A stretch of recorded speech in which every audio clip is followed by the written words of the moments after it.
Ok. Ya, perfecto. Bueno, vamos a empezar ahora.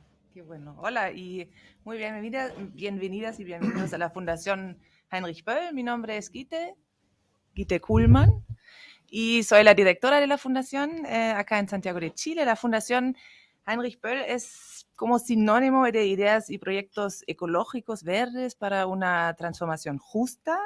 También es un taller de un futuro progresista y al mismo tiempo es una red internacional. Trabajamos ahora en más de 60 países y actualmente mantengamos oficina en 34 países. Como fundación política somos cercanos al Partido Verde de Alemania y luchar por la democracia y los derechos humanos, luchar contra la destrucción de nuestro ecosistema global y promover la igualdad de género son los títulos de nuestro trabajo que llenamos con vida en las cooperaciones con nuestros socios acá en Chile y también en Perú y Bolivia. Acciones transversales que guían nuestro pensamiento son asegurar preventivamente la paz en zona de crisis y defender la libertad individual contra la supremacía estatal y económica. Aquí en Chile este año llevamos como oficina 15 años y desde los principios trabajamos en los ejes programáticos de la transformación socioecológica y la democracia y derechos humanos. Hoy en este conversatorio nos toca el tema un nuevo modelo de desarrollo, el primer conversatorio en nuestro ciclo de conversaciones en conmemoración a los 50 años del golpe. Un año histórico en un ámbito político que está cambiando extremadamente rápido. No solo en Chile, el mundo está viviendo múltiples crisis que abren un vácuo para el ascenso de la ultraderecha y que pone en riesgo la democracia como lo conocemos como valor en común en los países de Chile y Alemania.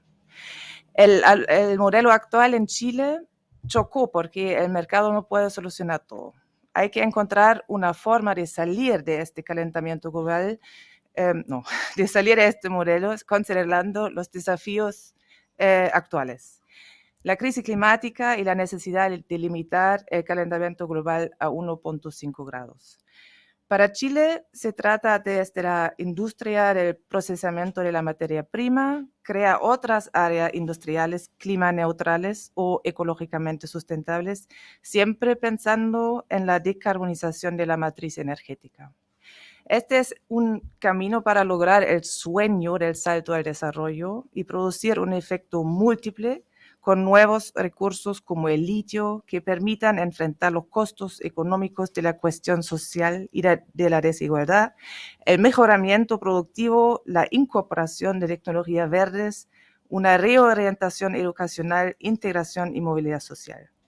En este sentido nos vemos enfrentados con un montón de conflictos de intereses.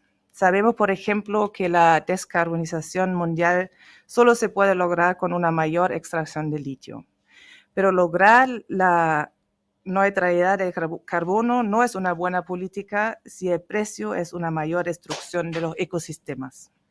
En el norte global, como en Alemania, no está tan claro que la crisis climática y la crisis ambiental sean una misma cosa. Pero en Chile queda muy claro cuando vemos, por ejemplo, la minería del litio y del cobre que están dañando el ciclo del agua del país. Estos ciclos ya están dañados por el cambio climático y la sobreexplotación, pero las empresas que quieren seguir explotándolos se escudan en la supuesta necesidad de estos minerales para neutralidad del carbono mundial. En ambos países, en Chile y en Alemania, tenemos en estos tiempos gobiernos que se pronuncian abiertamente y activamente por una extracción y una importación de recursos naturales que cuida a la naturaleza y a sus comunidades. Esa es una ventana de oportunidades que hay que llenar con vida. Sin embargo, esto requería sin duda un acuerdo socioecológico con normas de protección que sean aceptables tanto desde el punto de vista de las generaciones futuras como de las comunidades. Como fundación abrimos nuestro espacio para debatir y proponer un nuevo modelo de desarrollo que tiene sus orígenes en las realidades chilenas. Estas ideas y propuestas nosotros podemos incorporar a las relaciones internacionales que tiene Chile con Alemania y con la Unión Europea. Estoy súper contenta que hoy empecemos con este camino en este año histórico tan importante, los 50 años del golpe, y nos deseo un evento lleno de creatividad. Gracias. Gracias, Guite. Yo soy Rodrigo Astorga, soy el coordinador del eje Transición Socioecológica de acá de la Fundación Heinrich Böll de Santiago de Chile. Primero, lamentar, Jorge Katz tuvo un problema de salud y no vamos a poder contar con su presencia. Le deseamos una pronta recuperación y estaremos atentos a su artículo Quo Vadis América Latina, que era el que iba a presentar hoy, que será publicado en la revista de CEPAL este año. Bueno, y presentando a los panelistas, Daniela Manushevich es jefa de la División de Recursos Naturales y Biodiversidad del Ministerio de Medio Ambiente, es licenciada en Ciencias Biológicas de la Universidad Católica y PhD en Política y Gestión de Medio Ambiente y Recursos Naturales de la Universidad Estatal de Nueva York. Además, posee un certificado de resolución avanzada de conflictos del Maxwell School of Citizenship and Public Affairs de la Universidad de Siracusa. Ha sido académica por más de 10 años, participando en distintos fondos competitivos de investigación nacionales y extranjeros. Es docente universitaria hace varios años, recientemente en el Departamento de Geografía de la Universidad de Chile. Gran casa de estudio. Daniela se ha dedicado a análisis de sistemas socioambientales desde múltiples perspectivas disciplinarias. Modelización geográfica, ecología, economía, ciencias políticas y análisis de discurso, entre otros. Junto a otras autoras y autores, escribieron de forma colectiva el primer capítulo del libro Economía, Ecología y Democracia hacia un nuevo modelo de desarrollo. Aldo Madariaga es doctor en Economía y Ciencia Política de la Universidad de Köln, en Alemania, y del Instituto Max Planck para el Estudio de las Sociedades. Sus intereses de investigación se centran en la relación entre capitalismo y democracia, la economía política del desarrollo y el proceso de la política pública. Ha publicado sobre bancos centrales y política macroeconómica, la promoción industrial, la educación técnico-productiva y la política energética y medioambiental. Es profesor de la Escuela de Ciencias Políticas de la Universidad Diego Portales e investigador del Centro de Estudios de Conflicto y Cohesión Social. Aldo, en su libro Neoliberal Resilience, aborda los determinantes económicos, políticos e institucionales de la continuidad del neoliberalismo como modelo de desarrollo en América Latina y en Europa del Este. Además, es editor junto a Felipe Correa y coautor junto a otros investigadores del mismo libro, Economía, Ecología y Democracia, hacia un nuevo modelo de desarrollo. Entonces, ya habiendo presentado a los dos panelistas, invito a Daniela a que pueda partir con su presentación. Muchas gracias. Bueno, saludarles a todas y a todos. Soy Daniela Manushevich. Bueno, ahora estaba pensando que este libro, por lo menos para mí, esta es como la primera vez que como que lo celebramos, porque todo fue medio en pandemia, medio online, medio nos demoramos, estábamos en otra exposición, yo por lo menos en ese momento, entonces qué bueno que como que se pudo generar esta instancia a base también del libro y de provocar una conversación. Yo lo que les quiero comentar hoy día es como una provocación / compartir conocimiento respecto, bueno, imaginé que se trataba de biodiversidad de lo que yo podía hablar hoy día, porque también en este momento estoy cumpliendo, soy parte del gobierno, entonces voy a hablar un poquito desde ahí y me voy a centrar en un tema que está de moda, que es el litio. Bueno, no sé bien cómo vamos a funcionar con la presentación. No sé si la podemos ver. Sí, es que yo no la puedo ver. Gracias, Guite. O sea, puedo tratar de partir, lo estoy viendo aquí, pero... Disculpen.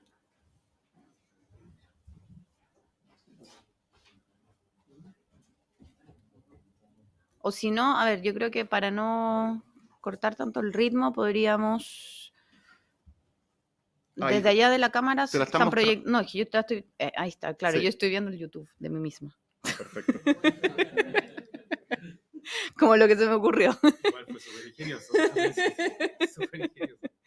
Ya, bueno, démosle nomás.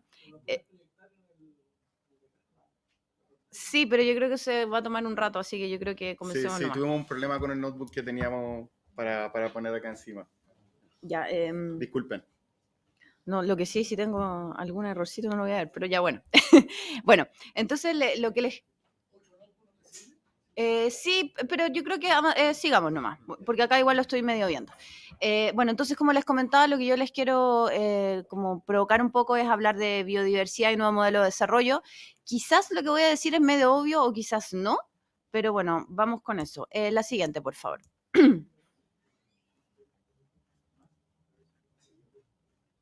La siguiente, no sé si esto va más lento, porque mi internet va más lento. Perfecto, la siguiente.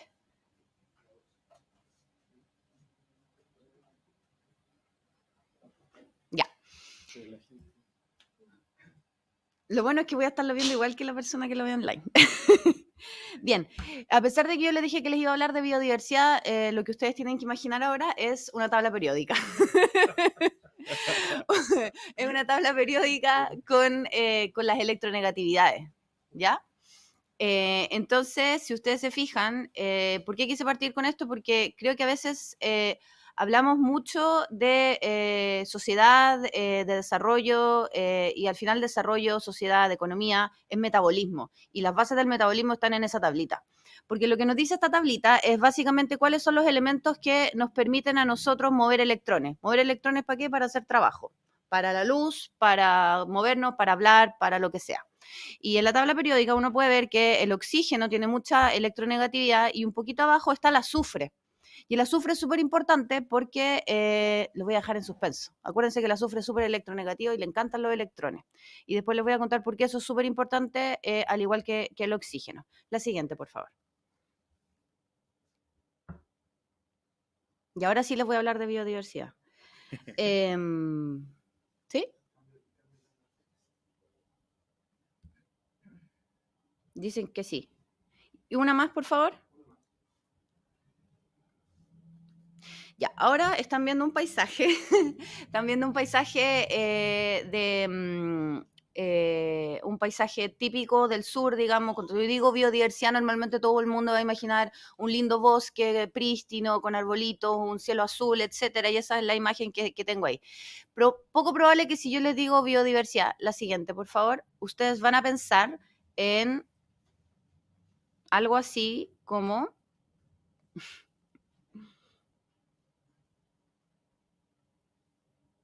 Bueno, la siguiente también, otro paisaje bonito. Poco probable que ustedes piensen en un fondo de alga. ¿Alguien se le habría ocurrido pensar en biodiversidad, hubiera pensado en un fondo de alga? Pero es poco probable, nadie lo tiene como en el imaginario, como que yo le digo biodiversidad y uno va a decir, uy, sí, voy a pensar en un bosque de macrocistis. La siguiente, por favor.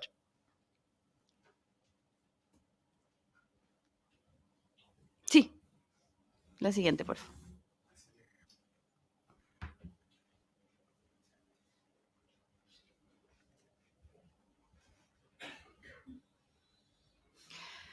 Ya, esta sí me hubiera gustado proyectarla, porque realmente es cuando nosotros analizamos en realidad biodiversidad, normalmente estamos hablando de una porción muy, muy pequeña de lo que hoy día sabemos que es biodiversidad. Gracias a las técnicas moleculares, esto es un árbol gigante de muchos colores, entonces en un lado van a tener un grupo que son las bacterias, en otro lado vamos a tener todas las células con núcleo, es decir, todos nosotros, los perros, los gatos, los osos, las hormigas, los gusanos, los peces, etcétera. Y en otro grupo vamos a tener las bacterias muy viejas, que se llaman las arqueobacterias. ¿Ya? Y la diversidad molecular que existe entre nosotros y un insecto es mucho menor que la que existe entre las bacterias en sí mismas. Entonces, lo que nosotros pensamos cuando pensamos en biodiversidad es realmente una fracción muy acotada de lo que realmente es la biodiversidad. Y en su mayor parte no la conocemos. En su mayor parte la estamos recién descubriendo gracias a las técnicas moleculares. La siguiente, por favor. Sí,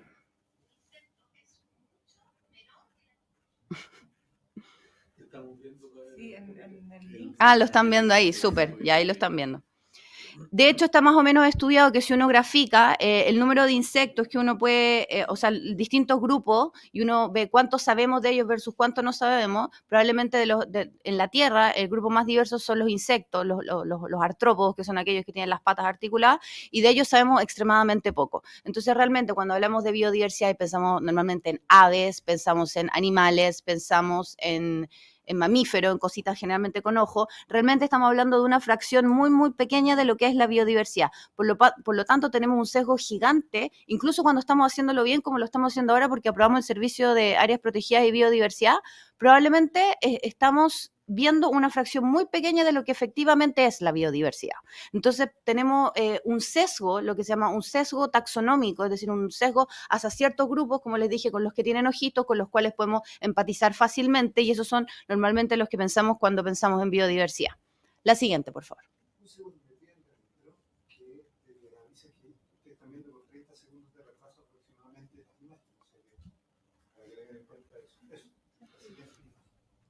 Más aún, si nosotros ahora, como se ve en este gráfico, vemos qué es lo que va a pasar con la biodiversidad de esa fracción que conocemos, es decir, que son principalmente las plantas son más o menos fáciles de estudiar, se quedan quietas, son grandes, son como fáciles de estudiar, y nosotros existen varios papers y publicaciones que muestran modelos de los efectos que puede tener sobre las especies que conocemos el cambio climático. Sabemos que los efectos sobre esa pequeñita fracción que conocemos van a ser súper críticos. Y siempre recordemos que la mayoría es lo que no sabemos. La siguiente, por favor.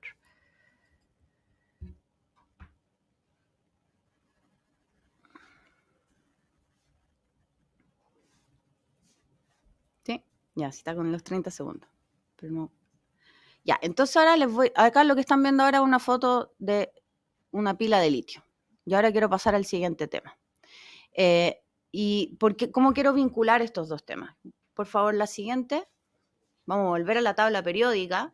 Y en la tabla periódica vamos a ver que los elementos que utilizan algunos microorganismos son nosotros utilizamos oxígeno, básicamente para mover electrones. Estamos respirando y al respirar, básicamente con eso generamos toda nuestra energía vital.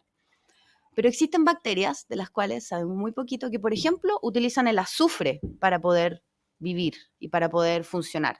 Tienen rutas metabólicas completamente distintas, es decir, funcionan a base de energía distinta, tienen un funcionamiento completamente diferente genéticamente y por lo tanto metabólicamente distinto al que tenemos todos los seres que ustedes probablemente piensan cuando piensan en biodiversidad. Y ellos viven, por ejemplo, en los salares. En los salares donde en algunos hay, no sabemos, en realidad tampoco sabemos todo de los salares, en algunos de ellos probablemente hay litio. Entonces, aquí es donde quiero empezar como a conectar las dos cosas. O sea, sí, la biodiversidad, primero sabemos muy poco, tenemos un imaginario que es reducido respecto de ella, y luego esa biodiversidad está en aquellos lugares que, producto de las transformaciones socioeconómicas que queremos avanzar, probablemente están en esos lugares. Entonces ahí se nos empieza como a producir entonces, ¿qué vamos a hacer con esa biodiversidad que primero no conocemos, pero que a la vez queremos utilizar porque necesitamos efectivamente tener alguna entrada de dinero, digamos, para poder sustentar los cambios y transformaciones que se quieren hacer en el país? Entonces, aquí la siguiente, por favor.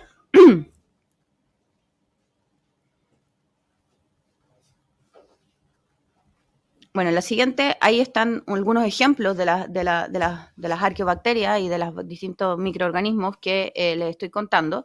Y como les decía, ellos tienen una diversidad metabólica gigante de la cual además sabemos muy poco y solamente podemos estudiar pedacitos de ADN, es decir, pedacitos de ella, para poder ir entendiendo, digamos, esta imagen completa.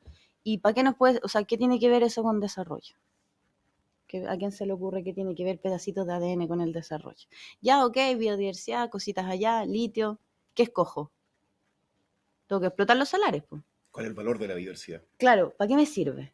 ¿Para qué me puede servir toda esa diversidad metabólica? ¿Para qué me puede servir conocer todo eso? ¿Para qué me puede servir conservar eso? ¿Por qué lo habría de conservar? Si tengo que sacar litio, necesito el litio hoy día. Eso me da valor presente ahora.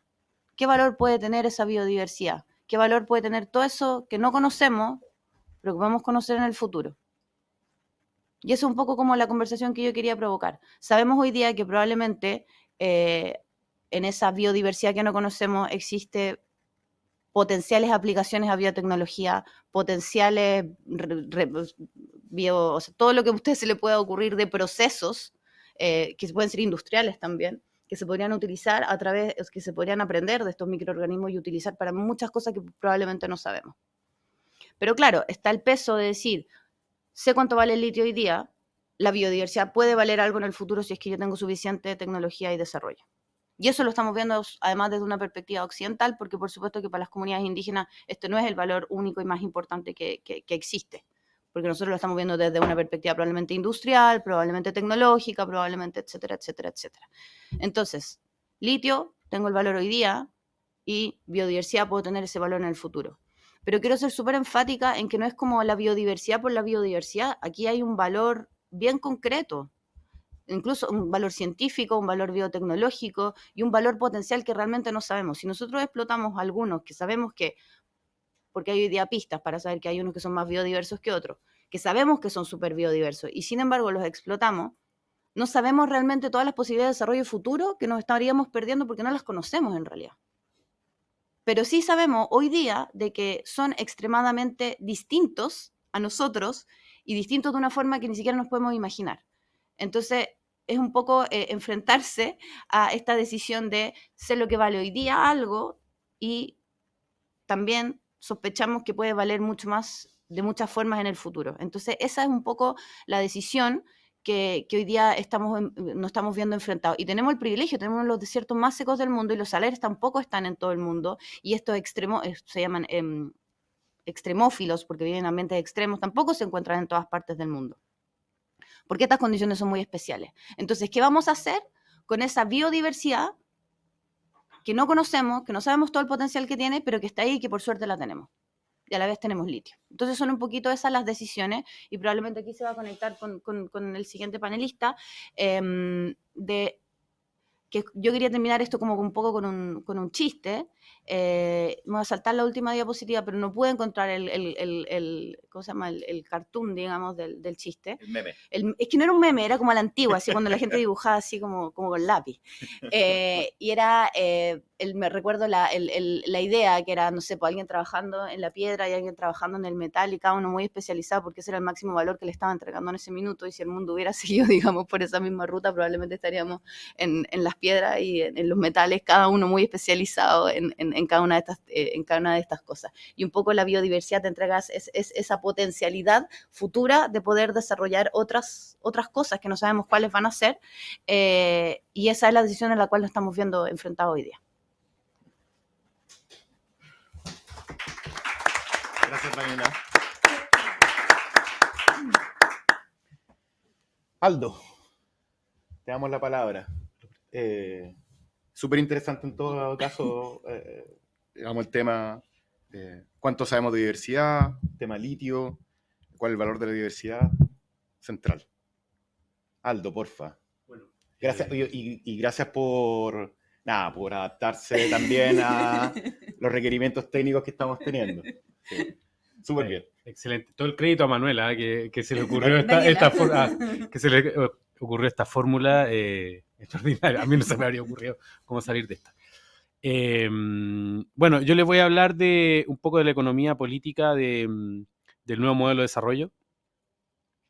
Y voy a tocar algunas de las cosas que conversó Daniela. Claro, desde otro ángulo, pero también tratando de problematizarlas, ¿no? Y yo había preparado una presentación un poquito más larga, pero voy a tratar de comprimirla para no extendernos tanto. Vamos adelante.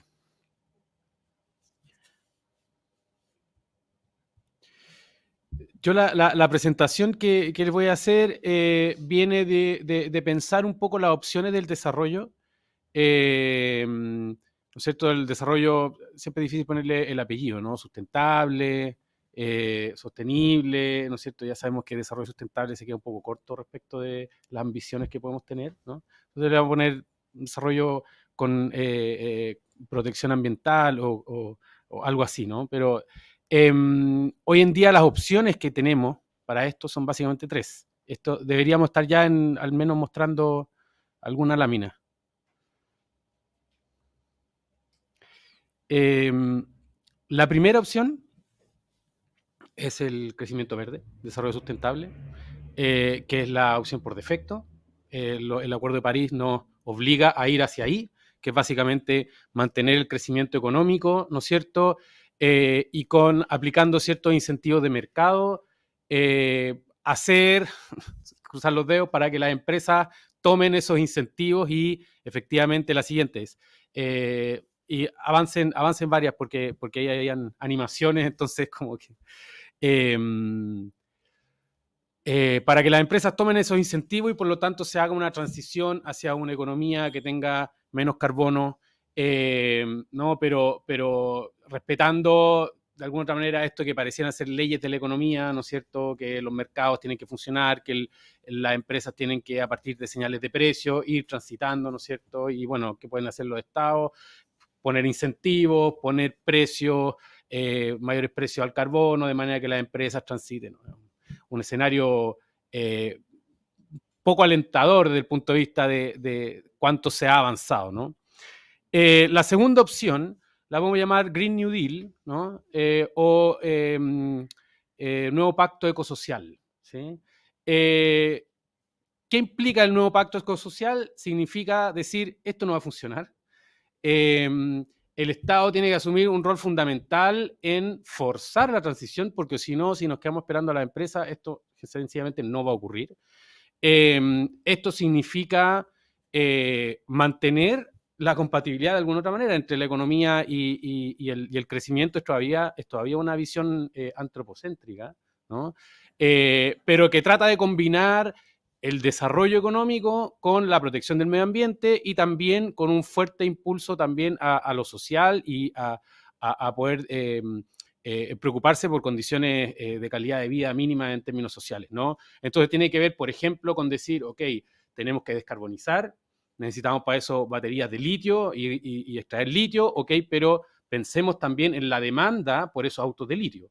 Quizás lo que tenemos que hacer es hacer un cambio y decir, bueno, no vamos a descarbonizar para seguir produciendo 4x4, ¿no? Sino que tenemos que hacer un cambio a pensar que necesitamos vehículos más eficientes, más pequeños, quitar carreteras de las ciudades, avanzar hacia transporte limpio, ¿no es cierto? Y no que cada uno tenga un auto eléctrico, sino vamos a mantener la demanda por recursos. Entonces, de alguna otra manera es avanzar rápidamente a través de la intervención estatal muy fuerte. Algunos proponentes incluso hablan de un leninismo ecosocial, en términos de la importancia que tiene que asumir el Estado en este rol.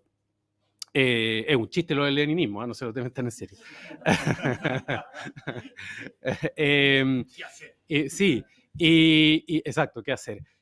No, entonces significa mantener una mirada antropocéntrica, pero también con un decir, ok, ¿cómo hacemos la transición de manera más rápida, pero también preocupándonos de ir disminuyendo la demanda por recursos y nuestro efecto en el medio ambiente? Y la otra alternativa es definitivamente el decrecimiento, ¿no?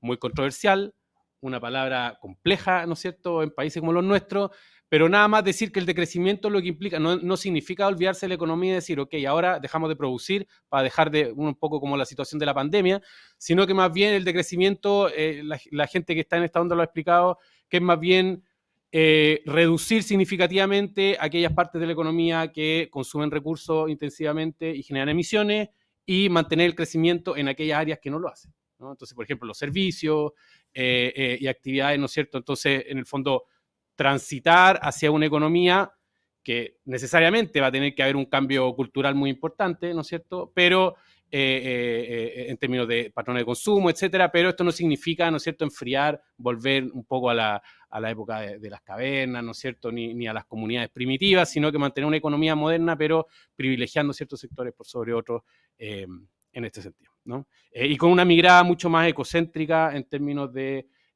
un poco lo que hablaba recién Daniela, de los valores, ¿no? O sea, hay cosas que tienen valores intrínsecos más allá de los valores que nos den a la economía, ¿no es cierto?, o a los seres humanos, ¿no? Todo esto tiene matices y estoy siendo súper somero y con largos pincelazos, ¿no? Bueno, 3 adelante, por favor.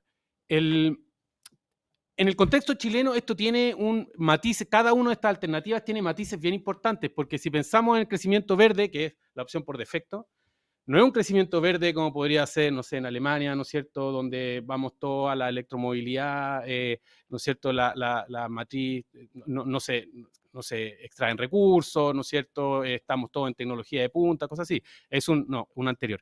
Es un crecimiento verde desde una perspectiva extractivista, ¿no? Porque lo que se requiere de nosotros es que traigamos recursos para financiar o para hacer la descarbonización en el norte global. y además dependiente de la demanda del norte, ¿no es cierto?, de nuestros recursos, ¿no? En el caso del nuevo pacto ecosocial, tenemos un Estado débil. Tenemos un Estado que hace tiempo, en el caso del litio, está tratando de hacer cosas, ¿no es cierto? Al menos del segundo gobierno de Bachelet, se está tratando de agregar valor al litio y no se puede porque el Estado es débil, porque las empresas constantemente buscan recursos, ¿no es cierto?, para saltarse las regulaciones que el Estado está tratando de poner, ¿no? Es un Estado que no logra hacer cumplir la legislación en su propio territorio. Esa es la definición de un Estado débil, ¿no? Respecto al decrecimiento, decrecer con necesidades básicas insatisfechas es realmente imposible, ¿no? Uno le habla a la gente de decrecimiento y te puedo asegurar que el candidato que hable de crecimiento no va a tener muchos votos, ¿no? Entonces, esa es la realidad en nuestro país. Pero además hay una realidad concreta que tiene que ver con que empezar las opciones de desarrollo, cualquiera de estas sean, parte de un contexto político, social, institucional que se llama neoliberalismo.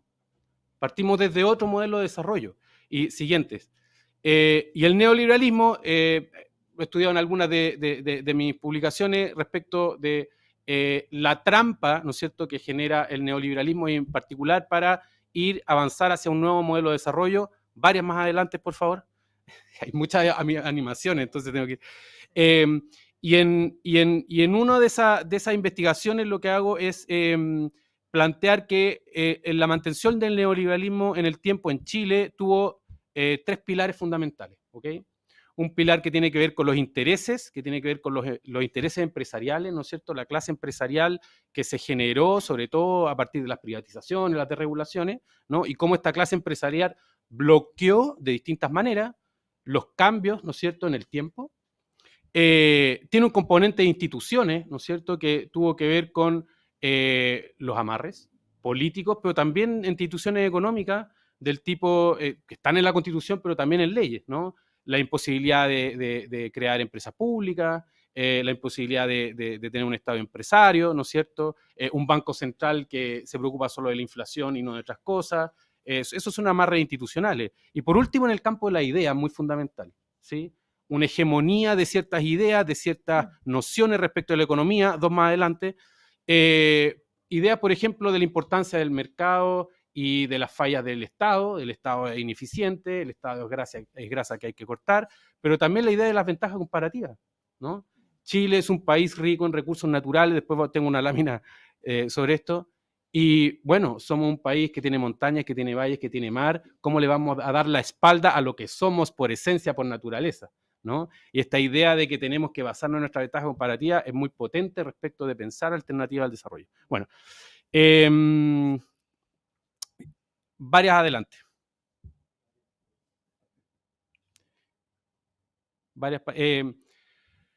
Hay un tema que es muy importante respecto de esta trampa, que es la estructura productiva chilena, ¿no? Y que hace muy difícil, ¿no es cierto?, saltar desde este contexto actual directamente a un contexto de nuevo pacto social o, ni qué decir, a un contexto de decrecimiento, ¿sí?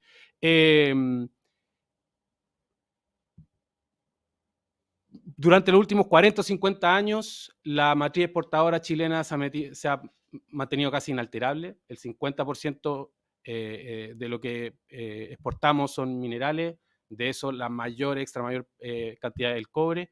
Incluso en el momento de la diversificación de la exportación en los años 90, los minerales eran el 40%. ¿Sí? Y a donde nos diversificamos no fue precisamente sectores de alta tecnología y extraordinarios, no eran fruta, ¿no? Era madera, eran salmones, vino, ¿no es cierto? Entonces, altamente dependiente de los recursos naturales todavía, ¿no? ¿Y qué pasa? El cobre es el sueldo de Chile, ¿no? Y al parecer el litio se está transformando o se puede transformar en el sueldo de Chile también, sobre todo en un contexto político tan adverso como el que plantea la dificultad de pasar una reforma tributaria, ¿no? Nada más para que tengan un dato, el año pasado la recaudación por distintos conceptos de litio, la recaudación fiscal, estos son datos del Consejo Fiscal Autónomo, equivalió a 1,6 puntos del PIB, solo proveniente del litio, ¿ya? La reforma que se acaba de rechazar, ¿no es cierto?, del gobierno, que se suponía que iba a financiar todo el paquete, o buena parte del paquete de políticas sociales, equivalía al 2.7. O sea, el año pasado, el litio le proveyó al Estado chileno el 60% de los recursos que la reforma quería atraer en régimen cada año. Solo el litio, el año pasado, ¿no? Esa es la significancia, ¿no es cierto?, y la trampa que genera estar en estos recursos naturales, ¿no? Y la dificultad que implica en términos de salir, ¿no es cierto?, y de pensar alternativas que no pasen por eso, ¿no? Y otro concepto importante, va a ser difícil explicarlo en detalle, pero lo voy a poner de la siguiente manera. Es importante también tener actividades productivas que podamos exportar. ¿Por qué? Si no hay exportaciones, no entran divisas, ¿ok? Y si no entran divisas, el país no puede pagar por lo que no produce, ¿no? Las importaciones, ¿ya? El ejemplo más claro de los problemas a esto es Argentina, ¿no? Argentina exporta poco y no entran divisas, no tiene inversión extranjera, ¿no es cierto? Tiene una moneda muy débil, ¿no es cierto? ¿Qué pasa? El gobierno argentino, progresista, ¿no es cierto?, está extremadamente desesperado, ¿no es cierto?, porque no tienen divisas. Y está promoviendo cualquier sector, cualquiera, que pueda exportar y generar divisas. O sea, por primera vez en mucho tiempo, yo creo, Chile es más desarrollista que Argentina, por ejemplo, en el caso del litio. Argentina es completamente neoliberal, pero a rajatabla en el contexto del litio, porque necesita entrada de capital extranjero, porque necesita exportar lo que sea, ¿no?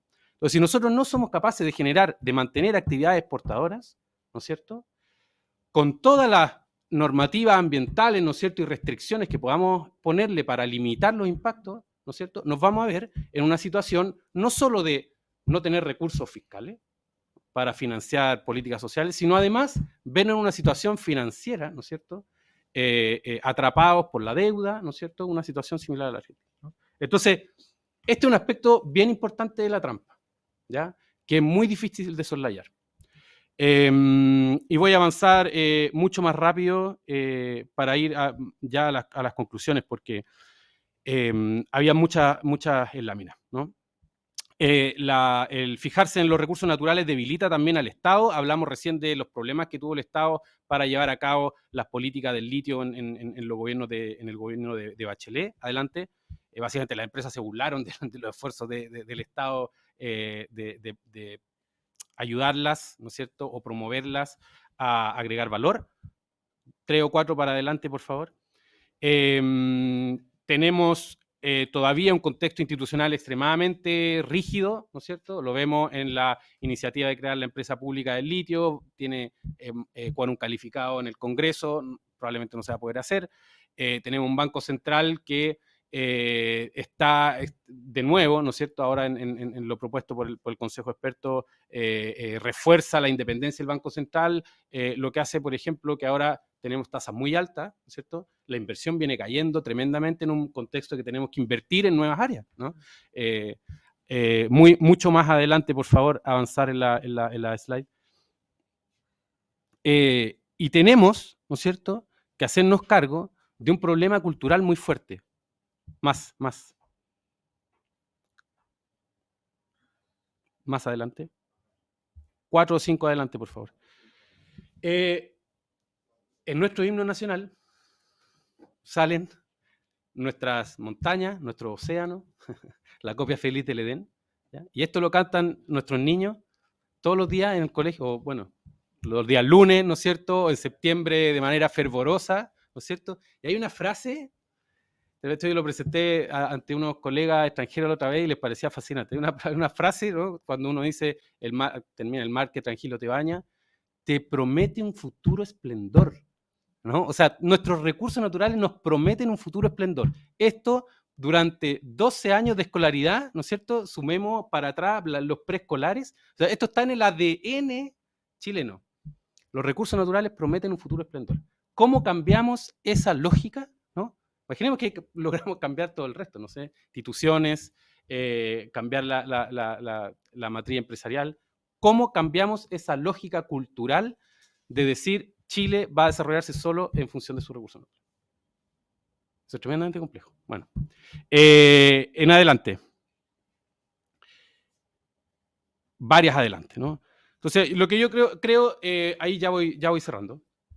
Al principio hablé de 3 pilares en que se ha mantenido el neoliberalismo. La ex convención constitucional planteaba, hasta ahí nomás, la ex convención constitucional planteaba hacerse cambios significativos en las instituciones, ¿no es cierto?, que amarraban. También se logró dar una discusión muy importante en términos culturales, ¿no es cierto?, que en parte permitió lo anterior en el contexto de la convención, ¿no? Los derechos de la naturaleza, ¿no es cierto?, y todas esas ideas que por primera vez entraron al debate público, y por lo tanto parecía posible avanzar de un crecimiento verde a un nuevo pacto social, ¿no? Quizás con mayor presencia y mayor fortaleza del Estado. Sin embargo, la convención actual, con todas sus ventajas, ¿no es cierto?, o todo lo que lograba avanzar, no lograba cortar un punto fundamental que son los intereses empresariales. No lograba cambiar la matriz productiva, ¿no?, por sí sola del país, ni tampoco los intereses empresariales que se constituyen a partir de ella. Adelante, varias más.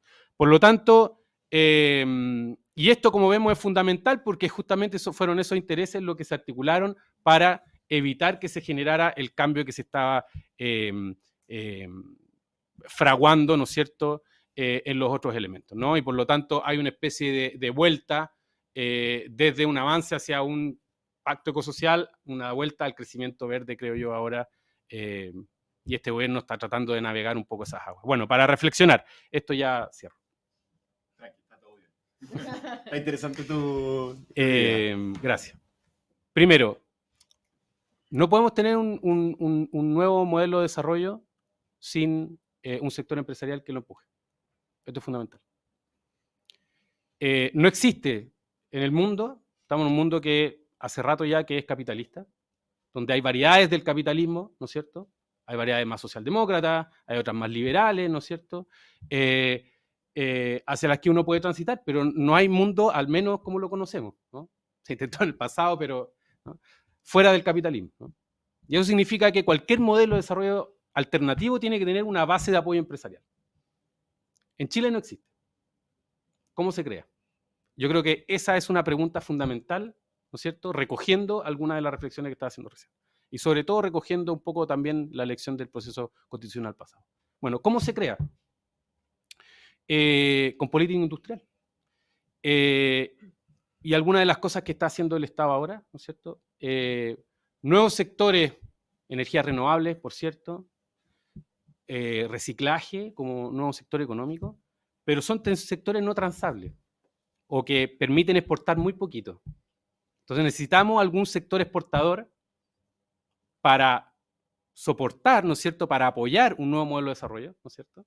Y esos sectores, ¿cierto?, están en el litio, en el hidrógeno verde, que tienen tremendos problemas ambientales, ¿no? Y nos generan tremendos desafíos. Pero sin las divisas y sin los recursos fiscales que nos pueden traer estos sectores, es muy difícil avanzar siquiera hacia un modelo de pacto ecosocial, ¿sí? Por lo tanto, yo creo que el desafío está en cómo amarrar, ¿no es cierto?, de la mejor manera esos sectores, en términos de regulaciones ambientales, ¿no es cierto?, lo más estrictamente que se pueda, pero usarlos, ¿no es cierto?, para poder transitar de una manera lo más clara posible, y ahí el desafío también es cambiar los imaginarios, ¿no es cierto?, de pensar que un nuevo modelo es posible, ¿no es cierto?, pero también trazar las vías, las rutas, ¿no es cierto?, cómo transitar de lo uno a lo otro, para no quedarse estancado en un contexto de crecimiento verde.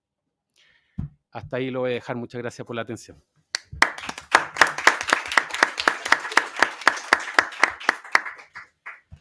Interesante la presentación de Aldo. Esto del crecimiento verde, nuevo pacto ecosocial, de crecimiento como en primera línea de los 3 modelos que están ahora, digamos, en el debate. La trampa neoliberal, como la llamaste, una estructura productiva chilena que ha cambiado poco en el tiempo, que además es poco intensiva en tecnología, rigideces institucionales y también el discurso propio del país, y quizás repensar el modelo en función de una política industrial verde, que es algo que lleva fraguándose hace harto tiempo, pero que todavía falta, es decir, yo tengo la percepción de que ya hay una ignición, pero falta que, digamos, hacerlo realidad. Entonces, voy a pedir ahora que la Cruz nos ayude un poco con el micrófono. La idea es que vayan planteando ideas, evidentemente considerando el tiempo, es decir, que no se alarguen infinito en plantear su idea, y plantear preguntas también al panel, den su nombre, idealmente, y quizás el lugar en el cual trabajan o participan, en fin. Cruz, porfa, y dejo la palabra al público. Y le piden a la Cruz el micrófono después, ¿ya? No, bueno, primero que todo me presento, soy Tomás Leighton de Rombo Colectivo, la Fundación Rombo Colectivo, y en primer lugar agradecer a la Fundación Böll y a los expositores por ideas muy interesantes que se plantearon, y a riesgo quizás de sacarlos de preguntas tan sofisticadas e interesantes que imagino otras personas harán, solamente tengo, y aprovechando también la presencia de Daniel acá, cuya presentación fue muy buena, ¿cierto? Yo tengo una duda del proceso de, bueno, no tenemos el proyecto de ley todavía de la Política Nacional del Litio, ¿cierto? Pero hay un proceso y una de las dudas que siempre me surge es cómo es el proceso de definición y los tiempos de ese proceso sobre los salares, el número finito de salares que se van a explotar y el número finito de salares que no se van a explotar, ¿cierto? Eso fue una de las cosas que se adelantaron en el documento que explica la Política Nacional del Litio. Yo creo que esa pregunta es muy relevante porque también, y no es una cuestión solo comunicacional, es una cuestión que va a jugar un rol en el proceso de diálogo, de constitución de ese proyecto. Entonces yo tengo esa duda, ¿cuándo se define? ¿Cómo se define? ¿Quién lo define también? Tengo esa inquietud. Entonces, aprovechando la presencia. Gracias. Sí, María Paz tiene también. Sí, tomemos 2, 3 preguntas. Hola, primero que todo, muchísimas gracias a la Fundación por la invitación, la convocatoria a pensar juntas y sobre todo por las exposiciones que también motivan y provocan, como decía Daniel al principio. Yo quería hacer unos 2 planteamientos y 2 preguntas. Una de ellas es como, cuando hablamos de decrecimiento, siempre tenemos como esta idea de que eso es muy romántico, de que estamos hablando de volver a las cavernas y esas cosas, es lo que se dice, de hecho hay memes y chistes al respecto. Pero cuando hablamos de crecimiento, parece que habláramos de algo muy realista, como esto es lo serio, esto es lo que sí es y está haciendo. Y yo quiero ahí rescatar un concepto de la filosofía que es muy relevante para esta discusión, que es el de reificación, ¿sí? Y que nos hace olvidar que el crecimiento también es una ideología, que la idea de crecimiento e incluso el capitalismo como tal, aunque nos parezca muy sólido y constitutivo, están sostenidos por unas premisas éticas y valóricas que no tienen más de 200 años. Y que de hecho lo que nos parece a nosotros ahora como muy difícil de plantear, esto mismo que estamos viviendo hace 200 años habría sido impensable. Es decir, no hay que ir mucho más lejos que Max Weber en sociología para recordar que en sus inicios el capitalismo promovía una suerte de ascetismo, que esta idea de capitalismo asociado a la acumulación infinita de bienes materiales es incluso posterior a la gran aceleración, es decir, es básicamente iniciada en los años 50 y coincide precisamente con el momento en que se disparan todos los indicadores biofísicos en el inicio de la Guerra Fría. Es decir, estamos hablando de algo que no tiene 100 años y que sin embargo nos parece que fuera lo único que hay. Y a mí me parece muy relevante en este punto desmitificar esto, precisamente porque el capitalismo y el crecimiento romantizan una idea de crecimiento, desarrollo y bienestar que en lugar de producir en lugar de cumplir esa promesa, más bien están llevándolos a una debacle, porque todos tenemos la esperanza, pero sabemos también que es muy difícil no pasar del 1,5 grados. Es decir, lo más probable, si todo sigue como sigue, ceteris paribus, es que vamos a llegar a 2 grados en los próximos 10 o 15 años, si no antes. Entonces, lo que estamos viviendo es un momento de activación de estado de emergencia global, en donde tenemos que pensar lo más creativamente posible al riesgo de no ser necesariamente los populares de la conversación. O sea, necesitamos hacer este punto, porque si no, nadie hace este punto. Y por cierto, no somos las únicas que lo estamos haciendo. Felizmente, todavía existen pueblos indígenas que tienen este punto asentado en su cosmovisión desde mucho antes que nosotros, y que es un punto muy sencillo. La vida es un entramado. Todo afecta a todo en todos los niveles y de todas las formas posibles. Cada uno de nosotros lleva un ecosistema adentro y por lo tanto, lógicamente, los ecosistemas salares son ecosistemas en donde las relaciones son inconmensurables. Estos dos principios de lo inconmensurable, de la agencia de cada una de las partículas, aun cuando sea consciente como los humanos, pero sí de su agencia, donde todo se afecta mutuamente, y de la influencia recíproca, son principios de la física, de la biología, de la química y de las cosmovisiones indígenas que no están presentes en la economía, básicamente porque no existe esta conversación. Es como si la economía corriera por un carril ideológico quien no tiene conciencia de sí, en su ideología, y no conversara con normas básicas de leyes de funcionamiento de la existencia, y no solo de la existencia biológica, sino de la existencia física, planetaria, y me atrevería a decir incluso astronómica, porque si reconociéramos los ciclos en esa escala, sabríamos lo importante que es escuchar lo que dicen las comunidades indígenas que viven en el entorno solar de Maricunga, que es esto exactamente lo que dicen, y no mirarlas como una cuestión retrógrada, cosas que son secundarias. Tengo la pregunta específica sobre este punto de cómo ven la posibilidad de que esto, que parece una reflexión filosófica muy larga y de otro lugar, conversa con cuestiones como el principio precautorio y la evaluación ambiental estratégica y la participación ciudadana en la toma de decisiones sobre energías renovables y transición. Eso fundamentalmente. Súper. Gracias por la pregunta. A lo mejor las dos preguntas son muy potentes y podemos primero dar esta ronda y después pasar a quizá otra pregunta más. ¿Vale? ¿Les parece? Ujú. Es decir, ¿quieren partir con algunos temas? Aldo, quizás tú. ¿Te parece? Lo hacemos al revés. Ya. Bueno.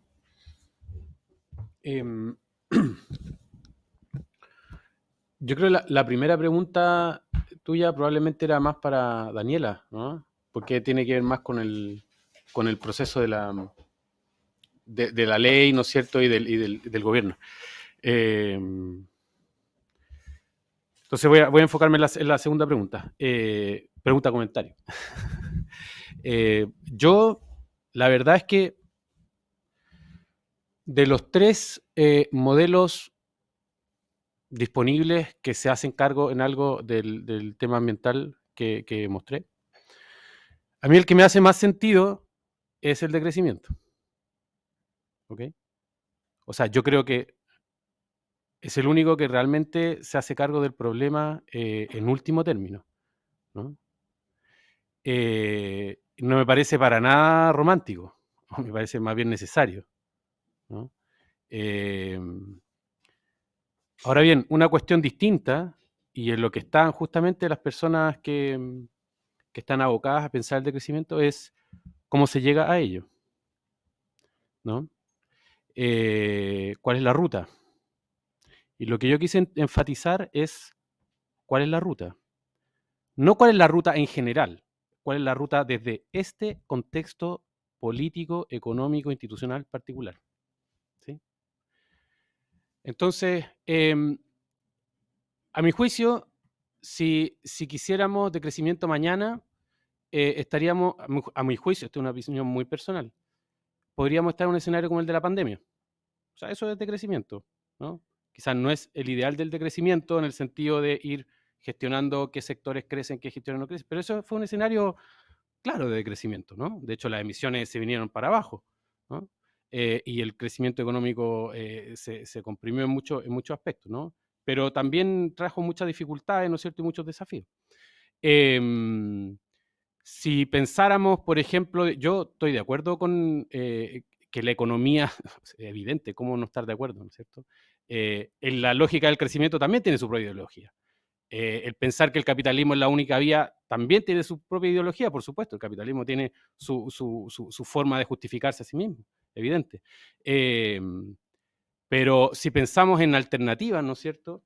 Si pensamos en la economía política, si pensamos en cómo llegar, yo creo que hay que partir de un escenario actual, ¿no?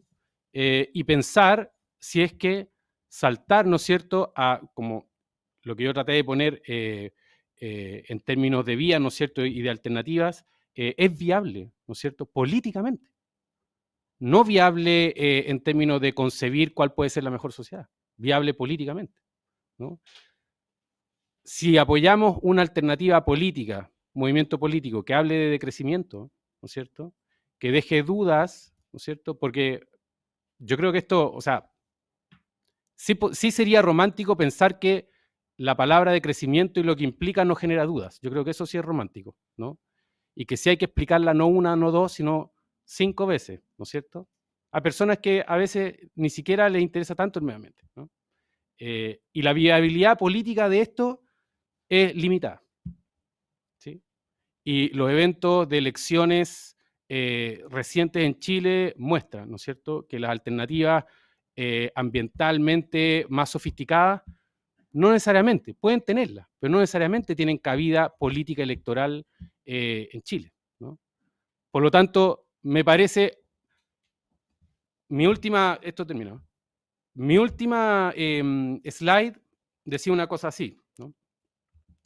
Es absolutamente relevante, y por eso lo subrayé, pensar en los imaginarios, pensar en mundos alternativos posibles, ¿no? El mundo del decrecimiento, por cierto, es un mundo alternativo posible, ¿ya? Si no tenemos esos imaginarios y no los cambiamos desde las clases, ¿no es cierto?, de los niños y el himno nacional probablemente no va a cambiar, pero además, si decimos que lo vamos a cambiar, de nuevo tenemos el mismo problema, ¿no? O sea, precisamente por eso, ¿no? Precisamente por eso, ¿no?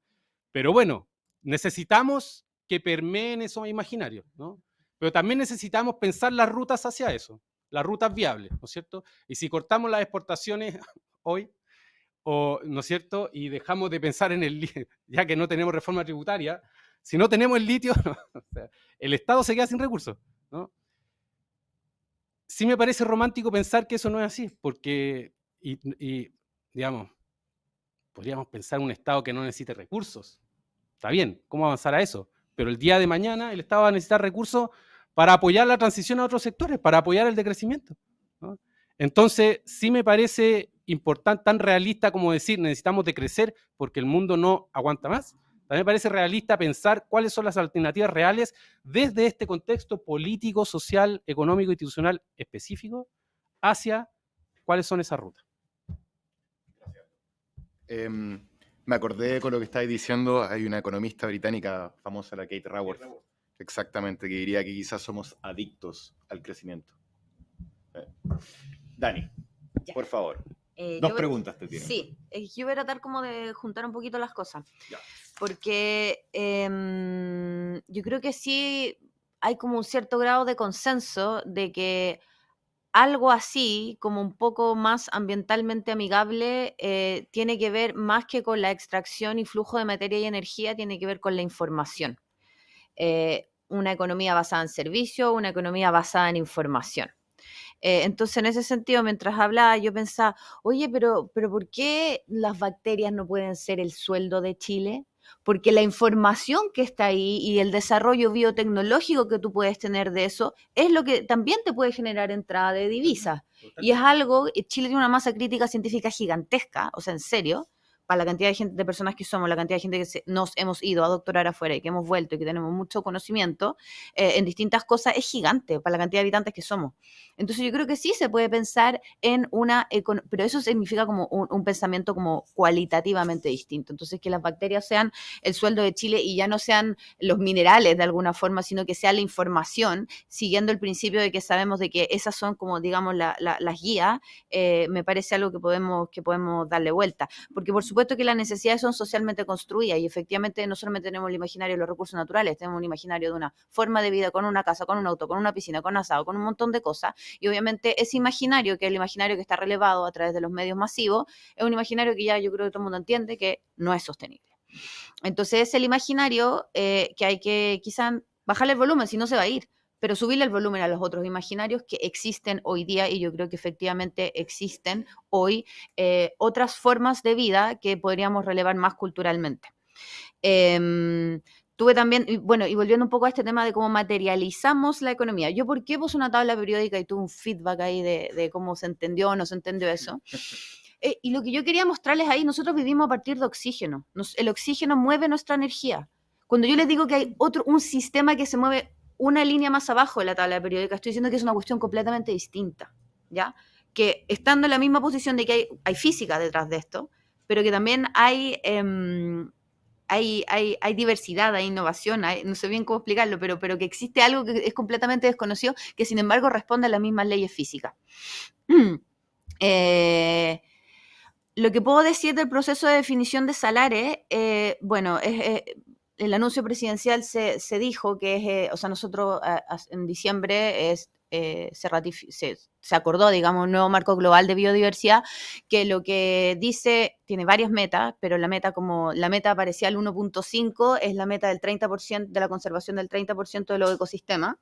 Y no es el 30 porque a alguien se le ocurrió que el 30, sino que porque hay evidencia científica que demuestra que sobre el 30% de conservación la probabilidad de extinción de las especies disminuye de manera importante. Por lo tanto, en el anuncio presidencial se dijo al menos el 30% de los salares van a estar en conservación, y eso es bajo la actual constitución y leyes, potestad del Ministerio de Medio Ambiente. Tenemos Consejo de Ministros para la Sustentabilidad, que no sé si saben, pero es como un consejo que visa, entre comillas, nuestros actos. Entonces tenemos que pasar por ese proceso, pero es potestad del ministerio determinar cuáles son estos. Y por supuesto que lo vamos a hacer en base a criterios de biodiversidad, porque el entendido, y ese es como el mensaje que yo quiero comunicar, que hoy día es litio, mañana puede ser boro, pasado puede ser tierra rara, pero lo que realmente es el ecosistema. Entonces, por eso voy a con que pensemos que las bacterias son el sueldo de Chile, porque realmente es el entramado de la vida lo que nos sostiene. Y las bacterias son un gran ejemplo de cómo es concretamente la información de la vida la que nos sostiene, y cómo si nosotros invertimos y utilizamos el capital humano que tenemos, no me gusta mucho la palabra capital humano, pero las personas muy calificadas que tenemos, y les damos el espacio y el lugar, efectivamente podemos generar un emprendimiento diferente que está basado en la información y está basado en esto. Y lo digo súper en serio porque realmente es un mundo desconocido. Gracias. No, interesante el punto, además, como que esta idea que plantea Aldo de las ventajas comparativas. Socialmente construidas también. Exactamente, pero basada en nuestra ignorancia también, ¿no? Es decir, somos buenos en producir fruta, peces, bosques, minerales, pero también podemos abrir un poco la cabeza como de lo que en verdad Chile provee. Quizás lo que tiene. Claro, quizás nuestra riqueza son nuestros ecosistemas, la diversidad del país. Quizás no un recurso en específico, pero hay que entenderlo. Hagamos una ronda final de preguntas, ¿les parece? Cruz, porfa, ayúdame. Se presentan la misma idea, que si tienen algún comentario que sea relativamente acotado, después hacer una pregunta o dejar alguna reflexión. Hola, buenas. Mi nombre es Juan Francisco Moreno, vengo del Ministerio de Educación. Me mandaron explícitamente a escuchar lo que se conversaba acá porque tenemos muchas dudas en el Ministerio de Educación. Salgo con más dudas, pero de las buenas, digamos. Dos preguntas aparte de los comentarios, una para Daniela y otra para Aldo. Yo soy de profesión economista y la verdad es que me desencanté hace un buen rato, terminé en el decrecimiento efectivamente, estudiándolo todo lo que pude, y me gustó mucho un concepto que ocupó Daniela, que es el metabolismo. Los procesos metabólicos rigen, digamos, todo, y los procesos económicos ven solo una parte pequeñísima, ínfima de eso, y pretenden transmitirnos lo que ven a través de precios. Y los precios son, bueno, en fin, ya sabemos lo que ocurre con eso. Mi duda, y ahí mi pregunta es, claro, en un escenario en el que todo se rige a través de precios, y decía, ¿cómo somos capaces de ponerle precio, digamos, a lo que no vemos? Mi pregunta es como, ¿cuáles son, aparte de los principios precautorios o legislación, aparte de esos dos, digamos, elementos, cuáles son los espacios en los que quizás a nivel internacional se están dando estas negociaciones para decir, oiga, ¿sabe qué? No tenemos idea de lo que tenemos acá, pero no puedo ponerle precio porque si le ponemos precio, nos vamos todos o sea, perdemos. Y de momento los espacios de negociación son efectivamente eso, ¿no? O legislación o principios precautorios. No sé si existe algunos otros espacios o mecanismos para llevar esas discusiones, ¿no? A nivel internacional, lo desconozco del todo. Y lo otro, y cierro con esto, pregunta para Aldo. Claro, crecimiento verde, Green New Deal o de crecimiento, yo tengo la impresión, quizás bastante obvia, de que sean un poco de todo, dada la situación. Yo también soy partidario, digamos, de abogar más por decrecimiento, sabiendo que todavía es una cosa que se está construyendo, que hay definiciones que están en bajada, etcétera, etcétera, etcétera. Pero parece ser que es lo razonable, y no me gusta mucho esa idea, o sea, ese concepto, pero para transitar hacia un nuevo modelo de desarrollo es tratar de caminar y mascar chicle y aceptar que estas tres visiones se van formando a lo largo del tiempo. Mi duda, y ahí digamos, con lo que te estaba diciendo tú, Aldo, es cuál prepondera más o cómo se sopesan. Nos pasa desde el Ministerio de Educación que cuando nos dicen nuevo modelo de desarrollo y desde el programa de gobierno nos dicen, oye, tenemos una educación superior para un nuevo modelo de desarrollo. Vamos a preguntarle al Ministerio de Economía cuál es ese nuevo modelo de desarrollo y yo solo veo la primera impronta, que es crecimiento verde. Todo es litio, todo es hidrógeno verde. Y se acabó. Y yo digo, bueno, sabes que necesito de las otras visiones para darle señales al sistema educativo. Tenemos 17.000 titulaciones, puro neoliberalismo, o sea, y eso no son señales, es cualquier cosa. Entonces creo que no sé, y ahí pregunta, comentario, no sé cómo orientar o cómo hacer que esas tres visiones se vayan complementando a lo largo del tiempo y que el decrecimiento, por ejemplo, o la segunda, que es Green New Deal, no desaparezcan del mapa en la discusión. Gracias. Súper.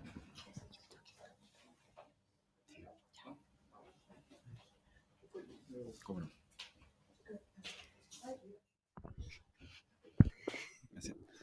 Hola, buenas tardes ya. Soy Oscar López, soy coordinador nacional de la Comisión Nuevo Modelo de Desarrollo de Revolución Democrática. Agradecer mucho la instancia de diálogo, siento que es muy valiosa y qué bueno que hay hartas personas, ¿cierto?, desarrollando el tema, o sea, también formándonos, pero sobre todo desarrollando el tema y de cómo concretamos esta idea. Sí, bien relacionada a la pregunta anterior, nosotros nos pasa, ¿cierto?, en nuestra comisión, que tiene que traducir, ¿cierto?, después toda esta idea en temas programáticos y después como electorales, obviamente, que sobre todo los temas de lo imaginario encontré re buena la presentación por ese lado, porque efectivamente siento que se ha planteado y ha sido más fácil entender para las personas el tema de la Estrategia Nacional del Litio, en la medida en que no es tan distinto a nuestras vocaciones productivas, al imaginario que tenemos de Chile. Ahora, explotar una roca distinta, bueno, esta está en agua, pero básicamente lo mismo.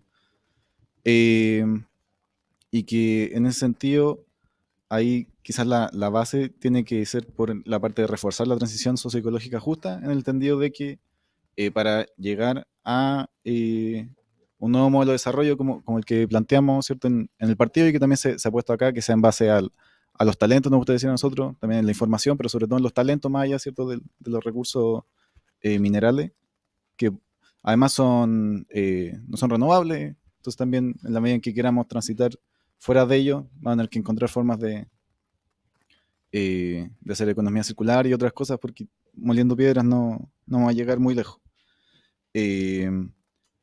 Pero ahí surge la duda de que por un lado se tiene que plantear esto de transición, porque hoy en día tenemos necesidades materiales que es necesario cubrir. En ese sentido sentimos que la Estrategia Nacional del Litio va en la línea correcta, y el tema, ¿cierto?, es cómo compatibilizamos los imaginarios que tenemos hoy en día hacia esta necesidad de un nuevo modelo. Y en ese sentido, ahí como la pregunta va sobre cómo podemos construir estos imaginarios, pero para la población completa y también para el sector empresarial, ¿cierto?, que obviamente hace falta, para esta, no sé, basada en los talentos, en la biodiversidad, en la información, porque, bueno, y como se la señalaba Daniela, tenemos mucho capital humano avanzado, o sea, que tenemos un súper buen paso, o sea, un súper buen primer paso, pero esto, para que no haga sentido, tiene que hacer sentido a todos, que el imaginario no puede ser que su hijo sea científico porque así va a poder contribuir, sino que tenemos que ser como la sociedad completa quienes nos involucremos y veamos posible una sociedad donde todos participemos en un nuevo modelo de desarrollo. Porque eso es lo que nos hace más falta, por lo menos en este momento, sobre todo ahí como señalaban después de el revés electoral que hemos tenido. Así que era si conocían alguna experiencia, quizás no nacional, quizás más regional, de cómo han sido estos cambios de imaginario, procesos sociales, que han llevado en otras sociedades a salir un poco de estas trampas de los recursos naturales. Eso. La trampa del recurso natural. Temazo. Bueno, muchas gracias por la excelente iniciativa que ha tenido la Fundación Heinrich Böll y muchas gracias por las exposiciones. Yo creo que en este pequeño espacio de la sociedad chilena han quedado en evidencia los problemas y la radicalidad de los problemas que enfrentamos. Aquí podríamos decir que está representado como el 3% de los electores probablemente, y yo creo que señala un poco la dificultad. Es más dificultoso cuando Daniela nos dice básicamente que no tenemos idea sobre las bacterias que hay en todas partes. Y en ese sentido es un poco complicado pensar en las bacterias como sueldo de Chile cuando uno dice el solo conocerlas va a tomar, no sé, años, y transformarlo eso en una propuesta económica, otros tanto, etcétera. Entonces, ahí hay una dificultad como importante de considerar. Ese como un llamado de atención. Yo coincido mucho con lo que decía María Paz. Yo creo que, digamos, incluso en una discusión de esa naturaleza, a mí, digamos que me parece fundamental entrar en los aspectos éticos, en los aspectos culturales que esto imagina, pero también la tarea es muy complicada. Si uno mira lo que pasó en la convención, y yo he quedado muy impresionado, tal vez Guiter me escuchó la otra vez, va a decir otra vez con lo mismo, pero creo yo que la dificultad que tuvimos los grupos progresistas para ponernos de acuerdo, o sea, entre los que estaban y los que estábamos apoyando al proceso constituyente, fue una gran cosa. Ahora, el problema principal fue que después el 62% de la gente nos rechazó directamente. Entonces, ahí hay un problema político muy importante a reflexionar. El uso esto del romanticismo en esas dos perspectivas me parece que refleja un poco las grandes dificultades que decía, el pensar, tú decías que es romántico pensar todas las potencialidades que se le asignan al capitalismo, pero también decía Aldo, es romántico pensar que no hay un problema serio detrás. Entonces, ahí hay cosas como muy complicadas. Es un primer punto. Un segundo punto, un segundo comentario después la pregunta, es esto. Yo también digo, a ver, pero le estamos echando la culpa al capitalismo. Probablemente es un tema que a mí me interesa mucho, preguntarme qué es lo que es el capitalismo, que ahí nos podríamos meter en una cosa. Pero lo que yo sí tengo claro es que donde ha habido, o sea que es más bien en el mundo occidental que uno asocia con el capitalismo, que bueno, hay discusión al respecto, pero donde más se ha avanzado en materia de protección del medio ambiente y en los países que todavía se dicen socialistas, la situación es catastrófica y era aún más catastrófica. Entonces, creo yo que hace también, desde el punto de vista de promover nuevas ideas, ser un poquito más preciso. O sea, la situación en China, etcétera, es muy complicada. Y finalmente, esta es la pregunta que yo creo que tocó Aldo en relación con el agente empresarial. Yo creo que tú decías el agente empresarial nace de los nuevos sectores, me parece que es un componente fundamental, aunque uno identifica rápido cuáles pueden ser, ¿no? Porque es probablemente Tesla con los que están sacando hoy día el litio, etcétera. Entonces es un tema complicado. Pero yo creo que ahí hay también, porque si yo fuera partidario de una política estatista, termino el tiro, estatista del litio, yo no me preocuparía más el Estado.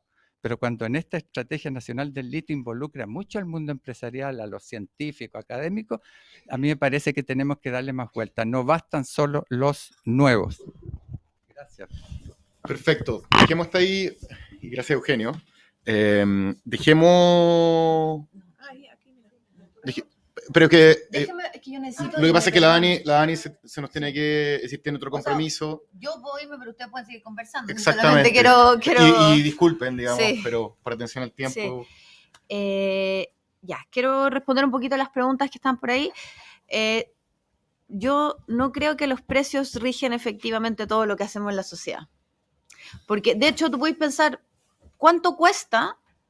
¿Qué pasaría si yo voy a la casa de mi pareja y la mamá nos prepara un almuerzo y le digo, termina el almuerzo, todo súper bien, le digo, ya, ¿te pago el almuerzo? Como que no, pues, o sea, es una relación social. ¿Cómo te van a cobrar ese almuerzo? Ese almuerzo no tiene un precio, ese almuerzo es una relación social. Y los precios se insertan en relaciones sociales. Y se insertan en relaciones sociales que se negocian. Entonces las negociaciones son internacionales, son nacionales, son cotidianas. Y es en eso donde nosotros, y por ahí también yendo para allá las preguntas, hay que tener una cierta convicción. Hay que tener una cierta convicción de la importancia que tiene, por ejemplo, la biodiversidad en el tema de salario. Y con esa convicción, comunicar. Y con esa comunicación, ir avanzando e ir haciendo que las cosas que parecen de una élite muy educada se vayan haciendo más colectivas, ¿cierto? Y en ese sentido yo creo que no tenemos que inventar imaginarios nuevos. En Chile existe una gran diversidad de formas de vivir. Como vivimos en Santiago es una cosa, pero como se vive en Magallanes, como se vive en las Huaytecas, o como se vive en el norte, o como se vive en La Serena, o como se vive en Huasco, eso existe, no tenemos que inventarlo, tenemos que relevarlo. Y tenemos que relevarlo y hacerlo valioso, valorarlo. Porque el precio, va a tener que ver también con nuestra convicción de ser capaces de relevar eso. Y demostrarnos, no tenemos que inventar la rueda, no todos tenemos que tomar café latte súper descremado, no sé cuánto. También el mate, también el tecito, ¿no? O sea, hay cosas que tienen un valor porque son una relación social. Y respecto a lo internacional es súper importante en medio ambiente, porque lo internacional es donde se definen un poquito varias reglas del juego. Y tienen que ver también con las relaciones comerciales que establecen los países, porque yo como país no quiero que tú me vendas algo más barato porque lo estás produciendo con regulaciones ambientales más malas. Y eso te da un piso súper importante para poder conversar. El marco global de biodiversidad, que es gigante, que tiene 23 metas, es un acuerdo internacional al cual Chile está suscrito. Y Chile tiene que cumplirlo. Y tiene un montón de cosas que no les voy a entrar a detallar ahora, pero quien quiera lo puede mirar, está en la página, en la CDB, está en español, está en los 5 idiomas de Naciones Unidas, y ahí están todas las metas. Y ahí uno tiene que ir, o sea, Chile se comprometió a avanzar con esas metas. Y ese espacio de negociación es un espacio que hay que relevar.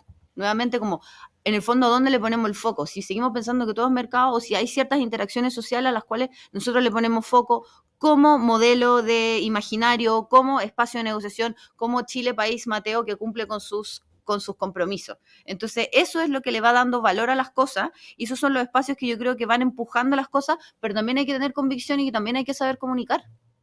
Y no comunicar en difícil, sino que comunicar bien en lo más sencillo posible, en lo más cotidiano posible, en la mayor diversidad de formas de vida que existen en Chile. Y con forma de vida no me refiero a las bacterias, me refiero a las personas que viven en distintos territorios, bajo distintas condiciones, en distintos tipos de casas, en distintos paisajes, con distintos desayunos, con distintas onces, que valoran sus relaciones sociales y la gente sí valora su tiempo, sí valora su familia, y eso es una entradita a decir, oye, no, espérate, si no todo es dinero, no todo es la televisión gigante.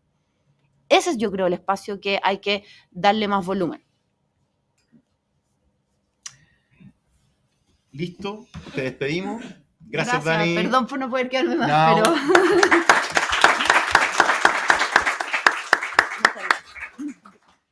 Gracias. Aldo, te vamos pidiendo después. Sí, mientras se va Daniela, nada más quiero decir que me encantó su metáfora de las bacterias con el sueldo de Chile. ¿Ah? Para que quede en el registro. Sí, sí.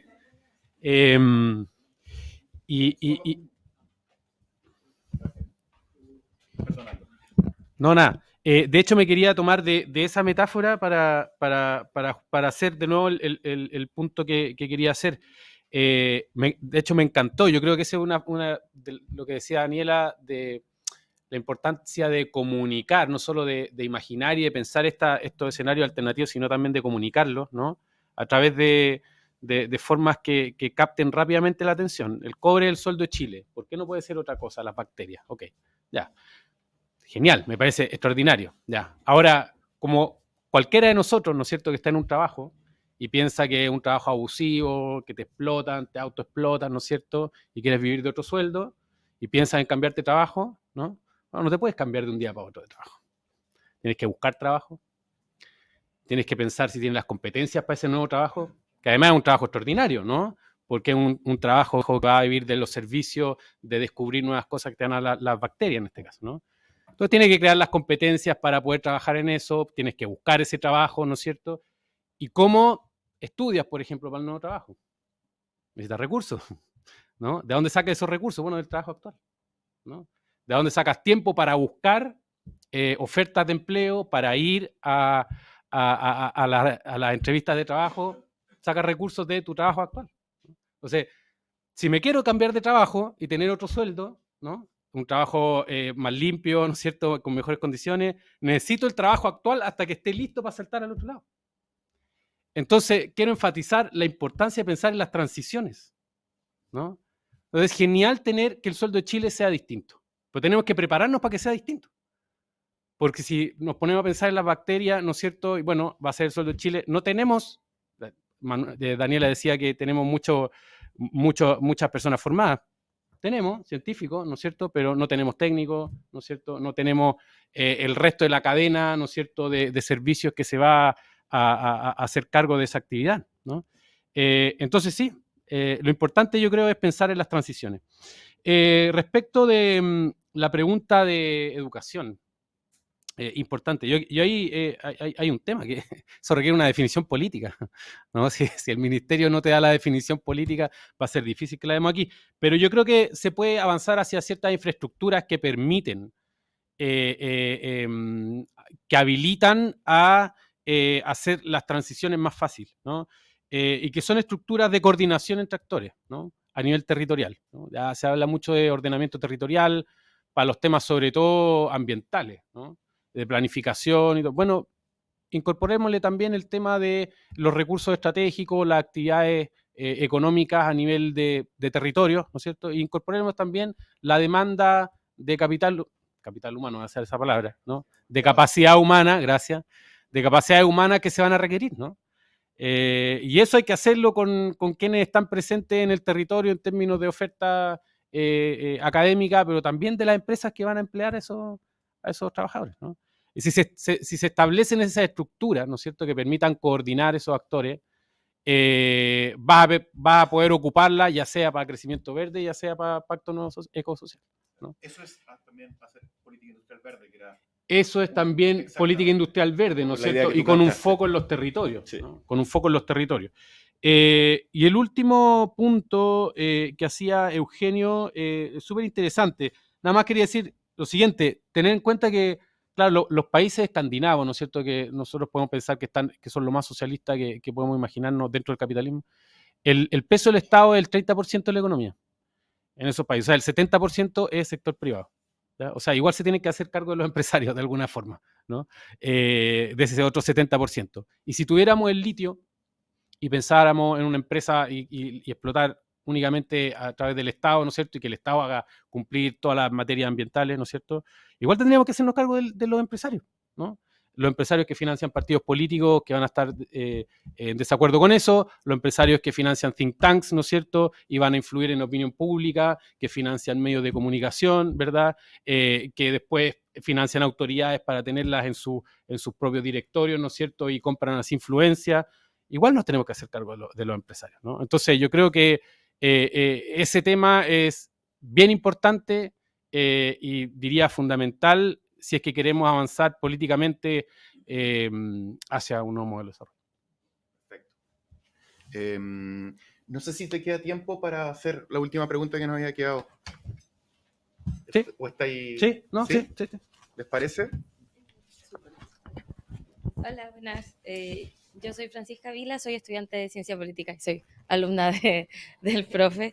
Y mi pregunta es que usted dijo que Chile posee un Estado débil y yo estoy de acuerdo con eso, pero ¿cómo cree usted que es posible robustecer el Estado y para que éste logre regular de manera efectiva a las empresas y asegurarse de que cumplan con los incentivos o con las regulaciones en materia de medio ambiente? Y también que yo creo que en la actualidad existe como una baja institucionalidad de los temas medioambientales en Chile. ¿Y cómo cree usted que es posible como establecer estos temas dentro de la agenda pública de una forma efectiva? Ok, muchas gracias. Bueno, Bueno, estaba aquí la persona, Daniela del gobierno, ¿no es cierto?, para hablar de la institucionalidad ambiental. Escapó. Bueno, uno puede decir muchas cosas respecto de los estados débiles y cómo fortalecerlos, ¿no? Pero hay toda una línea de investigación respecto de la importancia de la sociedad civil para fortalecer el Estado, ¿no? En lugares donde el empresariado es muy fuerte y logra permear el Estado, ¿no es cierto?, y generar redes, ¿no es cierto?, clientelares, etcétera. La sociedad civil es muy importante. Mientras más fortaleza tenga la sociedad civil, ¿no es cierto?, puede contrarrestar la influencia que tenga el empresariado, ¿no es cierto?, en el Estado, ¿no? Y en términos de, por ejemplo, cumplimiento de regulaciones, de contratos, más aún, ¿no? Es justamente el actor, el tercer actor, literalmente, ¿no es cierto?, que está mirando que los otros dos no tengan una relación demasiado cercana, ¿no? Entonces, bueno, a propósito de la importancia de esta actividad y de las organizaciones que están presentes, es absolutamente fundamental su rol en poder promover el nuevo modelo de desarrollo, pero particularmente en términos de asegurarse de fortalecer las capacidades del Estado. Perfecto. Nada, quiero dar las gracias. Por favor, un aplauso para Aldo. Y para ustedes por su participación, por la disposición, por haber venido hoy día. Como cierre, los quiero dejar invitados e invitadas. Vamos a tener 3 ciclos más de conversatorio por los 50 años del golpe en conmemoración.